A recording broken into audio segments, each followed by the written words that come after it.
My name's Chef Joel here at St. John Fisher College in upstate New York, and I'm here with Chef Allison.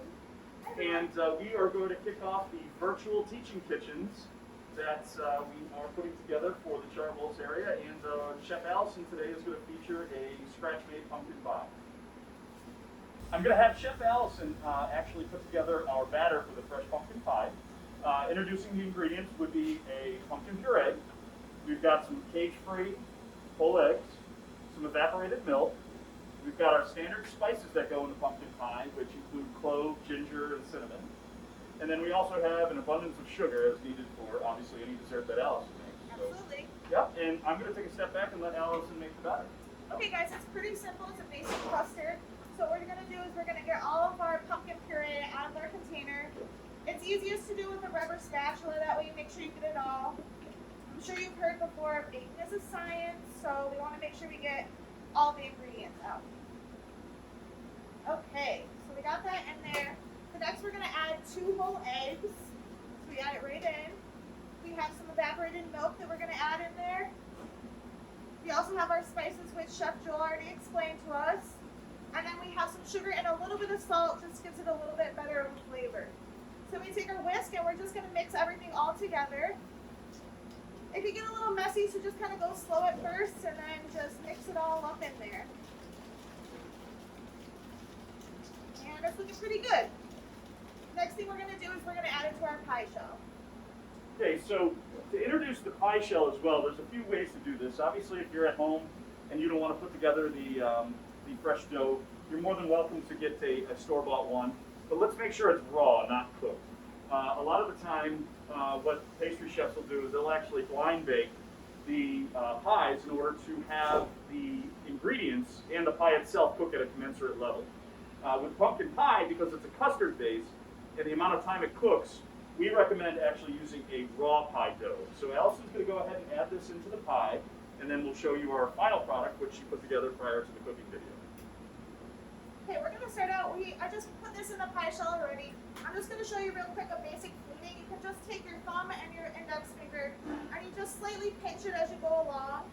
And you just move it around, just move it as you go. This doesn't have to be perfect, especially if you're making it at home. So we just do that real quick. This just makes it look a little bit more custom. And there's tons of different ways that you can do fluting, whatever you like best. And that's just a basic one. So then we're going to get our filling again, and we're going to go back in with our rubber spatula, and we're going to make sure everything is mixed up really good.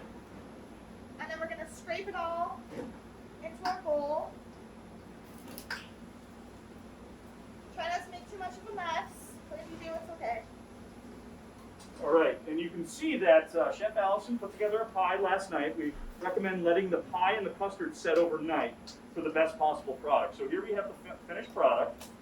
And Chef, about how long does that take in the oven and at what temperature? So we bake it at 350.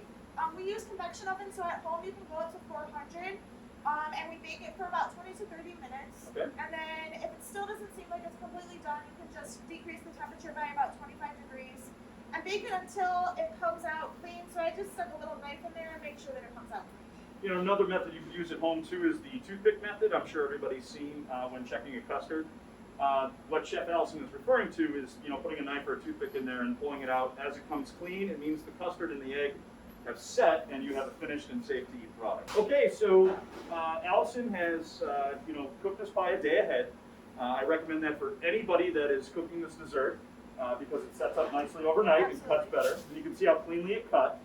One of the great things about pumpkin is that it's high in vitamins and actually has a lot of great health benefits despite being in a form here where it's also sweet. So it's kind of the best of both worlds.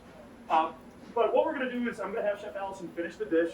I don't personally see pumpkin pie as being anything but with whipped cream, so I'm going to go ahead now. Sure, absolutely. So you can just take some whipped cream. We have a star tip on the bag. You can just use, like if you're at home, a Ziploc bag and just cut the corner. So we can just do it any way you like. Put a little swirl on the top, and then right here we have some white chocolate curls, which is really nice to finish it. And then a little bit of chocolate, because you can never go wrong with chocolate. Good. So there you go. Very nice, simple, and elegant presentation, and happy cooking. Bye.